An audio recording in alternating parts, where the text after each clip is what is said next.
데살로니가전서 2장 12절에서 16절 말씀 읽겠습니다. 교독하겠습니다.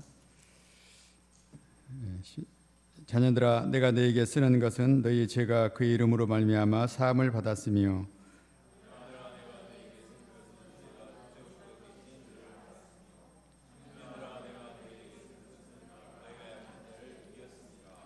아이들아, 내가 너에게 쓴 것은 너희가 아버지를 알았으며 아비들아, 내가 너에게 쓴 것은 너희가 태초부터 계신 이를 알았으며 청년들아, 내가 너에게 쓴 것은 너희가 강하고 하나님의 말씀이 너희 안에 거하시며 너희가 흉악한 자를 이겼음이라.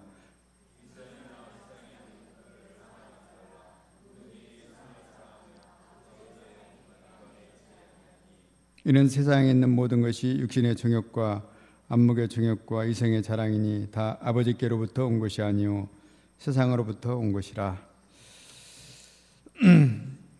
청년들아, 너희가 강하고 흉악한 자를 이겼음이라. 우리가 강하고 흉악한 자를 이겼다는 너무나 용기 백배하게 하는 말씀입니다. 이주영 목자님의 기도 제목에는 게으름을 이기게 해주라는 기도 제목이 있습니다. 전순기 목자님의 기도 제목에는 직장 생활을 승리하게 해주세요라는 기도 제목이 있습니다. 이들뿐만 아니라 대부분의 목자님들은 또 기도할 때 이기게 해주십시오, 승리하게 해주십시오 하며 기도합니다. 이처럼 우리는 이기기를 좋아하고 이겨야 행복한 삶을 사는 것 같습니다. 어제 저녁에 이미상 목자님과 탁구를 쳤는데 평소에는 제가 이기는데 어제 두 경기를 다 졌습니다. 타이틀도 없는 경기지만 지고 나면 기분이 좋지 않습니다. 그래서 우리는 어찌하든지 이기고자 하는 것입니다. 그런데 연약하고 허물진 우리가 이기는 삶을 산다는 것은 결코 쉽지 않습니다. 특히 사단과의 영적 싸움에서 이기기는 더욱더 어렵습니다. 요즘 요한계시록 말씀에서 사단은 7머리와 10뿔을 가졌다고 말씀하고 있습니다. 너무나 강하고 흉악하고 겁이 납니다. 이런 사단과의 싸움에서 어떻게 우리가 승리하는 인생을 살 수 있을까요? 특히 유혹에 쉽게 넘어지는 청년들이 어떻게 이런 사단과 싸움에서 이길 수 있을까요? 오늘 14절 말씀은 말합니다. 청년들아, 너희가 강하고 흉악한 자를 이겼습니다. 너희가 강하고 흉악한 자를 이겼다고 확신 있게 말씀하고 있습니다. 본 말씀을 통해서 저희들이 강한 자가 되어 어떤 흉악한 자도 이기는 승리의 인생을 살 수 있기를 기도합니다.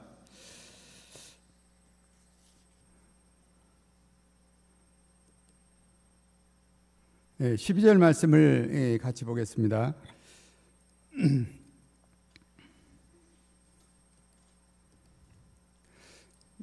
자녀들아, 내가 너에게 쓰는 것은 너희 죄가 그의 이름으로 말미암아 사함을 받았음이라. 사도 요한은 우리가 어떻게 하나님의 자녀가 되었는가 먼저 말씀하고 있습니다. 본래 우리는 죄와 사단의 종이었습니다. 하나님과 원수된 자였습니다. 그런데 하나님은 이런 우리를 자녀 삼아 주었습니다. 어떻게 온수된 우리가 하나님의 자녀가 될 수 있었을까요? 예수님의 거룩한 피로 말미암아 우리 죄가 사함을 받았기 때문입니다. 예수 그리스도의 보배 피로 더러운 우리 죄가 깨끗게 씻겨지고 하나님의 자녀가 되었습니다. 하나님을 아바, 아버지라 부를 수 있게 되었습니다. 이 시간 온수된 우리를 하나님의 자녀 삼아 주신 것에 감사 찬송을 드립니다. 하나님은 우리를 자녀 삼아 주시고 키워주었습니다.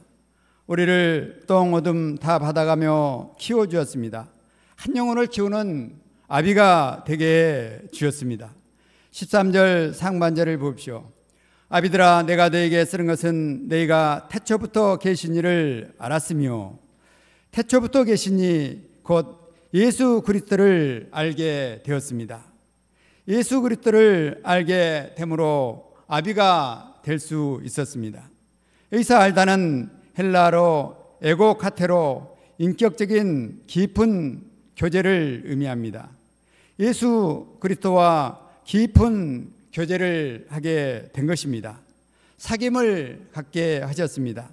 이로 말미암아 우리가 고상한 지식 대신 예수님을 알게 되었습니다. 14절을 같이 읽어보겠습니다. 시작. 아이들아, 내가 너에게 쓴 것은 너희가 아버지를 알았으며, 아비들아, 내가 너에게 쓴 것은 너희가 태초부터 계신 이를 알았으며, 청년들아, 너에게 쓴 것은 너희가 강하고 하나님의 말씀이 너희 안에 거하시며 너희가 흉악한 자를 이겼음이라. 아이들아, 아비들아 말씀하시다 마지막에 청년들아 말씀합니다. 청년들을 잊어버리고 있다가 생각나서 하시는 말씀이 아닌 것입니다.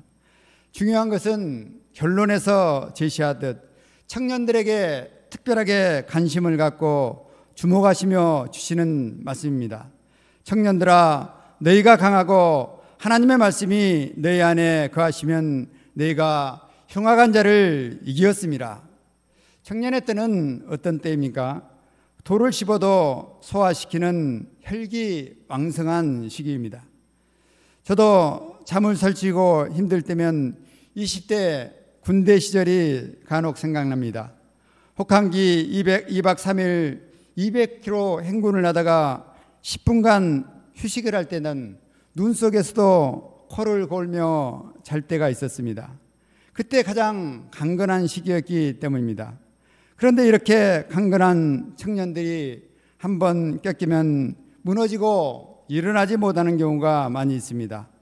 오늘 천대보라 목사님이 생기부 2학년 문규석 형제를 데리고 왔습니다. 그는 집에서 나가기 싫어 하루 종일 집에만 있다고 하였습니다. 어제도 새벽 5시까지 누워있다가 12시가 되어 기말고사도 보지 않았다고 했습니다. 얼마 전 뉴스에서 20대, 30대 청년 질환의 1위가 종전에는 갑상선암 이암순이었는데 지금은 우울증으로 바뀌었다고 하였습니다. 눈 속에서 단잠을 자는 청년들이 우울증으로 시달려 잠을 이루지 못하고 있는 것입니다. 7머리와 10뿔 가진 흉악한 사단의 표적이 되어가고 있습니다. 사단은 이런 청년들을 노리고 넘어뜨리고자 하고 있습니다. 그러나 넘어뜨리고자 하는 것입니다. 사단은 특히 세상의 것들을 통해서 이런 청년들을 노리고 있습니다. 15절 16절을 같이 한번 보겠습니다. 이 세상이나 세상에 있는 것들을 사랑하지 말라. 누구든지 세상을 사랑하면 아버지의 사랑이 그 안에 있지 아니하니 이는 세상에 있는 것이 육신의 정욕과 안목의 정욕과 이생의 자랑이니 다 아버지께로 온 것이 아니요 세상으로부터 온 것이라. 흉악한 사단은 우리가 유용하게 사용하고 있는 이런 세상 것들을 통해서도 사단은 우리를 유혹하고 있습니다. 요즘은 미디어를 통해서 우리를 유혹하는 것을 우리는 쉽게 알 수 있습니다. 얼마 전 통역자가 수국꽃을 보고 싶다고 해서 스마트폰에서 수국꽃 축제를 보고 싶다고 해서 검색을 해 보았습니다. 그 후로 구글창을 열면 온통 수국꽃 명소만 화면에 나오는 것이었습니다. 꽃에 관심이 없는 저도 자주 보니까 한번 가봐야겠다 하는 충동이 생기는 것을 봅니다. 그런데 자극적인 음란물이나 폭력물을 검색 한번 하면 얼마나 많은 유혹을 당하겠습니까? 젊은 청년들이 어떻게 이겨낼 수 있겠습니까? 사단은 이처럼 세상 모든 것들을 통해서 교묘하게 우리를 유혹하고 공격합니다. 육신의 정욕, 안목의 정욕, 이생의 자랑에 빠지게 병들게 만듭니다. 이런 교묘하고 악한 사단을 어떻게 이길 수 있습니까? 특히 불을 품고 다니는 것 같은 청년의 시기에는 유혹을 더더욱 이겨내기가 어렵습니다. 신의 찬양제는 허리 아픈 것에 대해서는 기도가 나오는데 연애하고 싶은 마음이 들면 기도가 나오지 않는다고 했습니다. 기도하기가 싫다고 했습니다. 우리는 이처럼 연약합니다. 강한 사단과 맞상대하여 싸울 상대가 되지 못합니다. 그런데 오늘 말씀은 무엇이라고 하고 있습니까? 청년들아, 너희가 강하고 하나님의 말씀이 너희 안에 거하시면 너희가 흉악한 자를 이기었노라. 너희는 강하다 말씀합니다. 흉악한 자를 이기었노라 말씀합니다. 하나님의 말씀이 거할 때 강한 자가 되는 것입니다. 흉악한 자를 이길 수 있게 되는 것입니다. 역사관 학상 역사를 섬기면서 저는 정준기 박사님이 쓴 베사라 선교사님의 자서전을 읽어보았습니다. 1961년 남장로교 강주 선교부는 혈기왕성한 대학생 역사를 여성인 베사라 선교사님께 맡기는 것에 걱정을 하였습니다. 그래서 오대원 형제 선교사에게 맡기고자 했습니다. 그러나 이 선교사는 한국어가 익숙하지 못했습니다. 오대원 선교사가 한국어에 익숙할 때까지 기다릴 수 없어 어쩔 수 없이 베사라 선교사님께 맡겼습니다.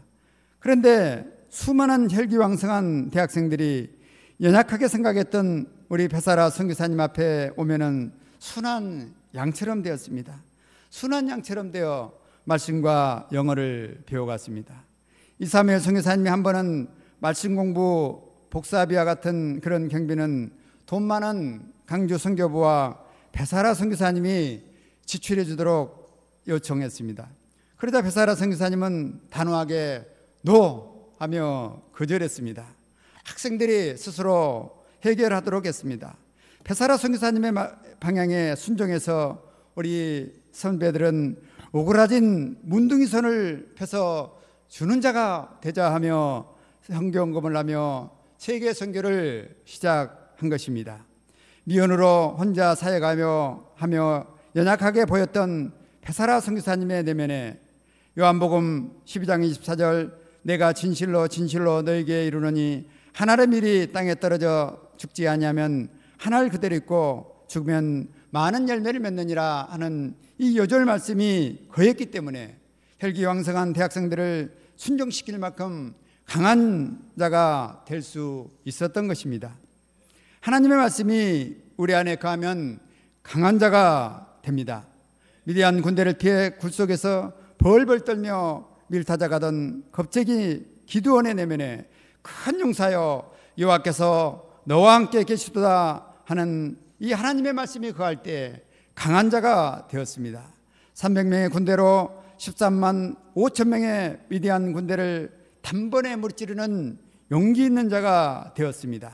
하나님의 말씀이 거할 때 아무리 연약한 자도 강한 자가 되는 것입니다.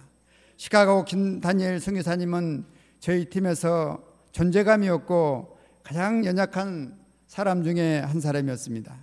장막 생활도 같이 했지만 저는 지금까지 그가 공대에 차석으로 입학했다는 것과 말이 없다는 것 밖에는 기억나는 것이 하나도 없었습니다. 말도 없고 하지 못하기 때문에 양을 돕는다는 것은 한국에서도 기대하기 어렵습니다. 그런데 명문 노스웨스턴 대학의 똑똑한 양들을 말씀으로 섬기는 노스웨스턴 코디네이터가 되어 6년 동안 섬기는 것을 보았습니다. 코로나 때 영상으로 메시지를 전하는 것을 보고 깜짝 담대한 말씀의 종이 된 것을 보고 놀랐습니다. 작년 형수님 소천 이후에는 매주 주말마다 형 피터 선교사님과 또 5명의 조카들을 집으로 초청하여 함께 교제하며 섬기는 것을 보았습니다. 그를 보면 소리 없이 강한 자라는 생각이 듭니다. 하나님의 말씀이 거할 때 이렇게 된 것입니다. 강할 때 아무리 흉악하고 악한 사단도 넉넉히 이길 수 있습니다. 청년들아, 너희가 강하고 하나님의 말씀이 너희 안에 거하면 너희가 흉악한 자를 이겼노라. 말씀이 거하면 강한 자가 됩니다. 흉한 자를 이길 수 있습니다. 우리 안에 거하는 말씀은 무에서 유를 창조하신 창조주의 권능의 말씀입니다. 십자가에 죽으시고 부활하신 부활의 말씀입니다. 이 말씀 앞에 흉악한 사단도 고양이 앞에 쥐처럼 꼼짝할 수 없습니다. 도망갈 수밖에 없습니다. 흉악한 사단과의 싸움은 우리가 할 때는 노련하게 경험으로 할 수 없습니다. 혈기왕성한 청년처럼 스피릿 있게 부딪혀 싸워야 합니다. 말씀을 들고 나아가 싸워야 합니다. 저희가 하나님의 말씀을 붙들고 강한 자가 되어 흉악한 자를 이기는 자들이 되기를 기도합니다. 여름 수양을 앞두고 흉악한 사단은 더 치열하게 날뛸 것입니다. 세상 것으로 온갖 세상 것으로 양들과 우리를 유혹하며 공격할 것입니다. 저희가 하나님의 말씀을 들고 강한 자가 되어 흉악한 사단을 이기고 오늘 양식 말씀처럼 여름 수양에 승리의 찬가를 부르는 수양회가 될 수 있기를 기도합니다. 기도하겠습니다. 하나님 아버지, 우리는 너무나 연약합니다. 그러나 하나님의 말씀이 거할 때 강한 자가 되고 어떤 흉악한 자도 이기는 강한 용사가 되는 것을 봅니다. 하나님 아버지, 저희가 말씀으로 무장하여 강하게 흉악한 자들과 싸우러 승리하는 자들이 되게 도우시기를 간절히 기도합니다. 예수님 이름으로 기도했습니다. 아멘.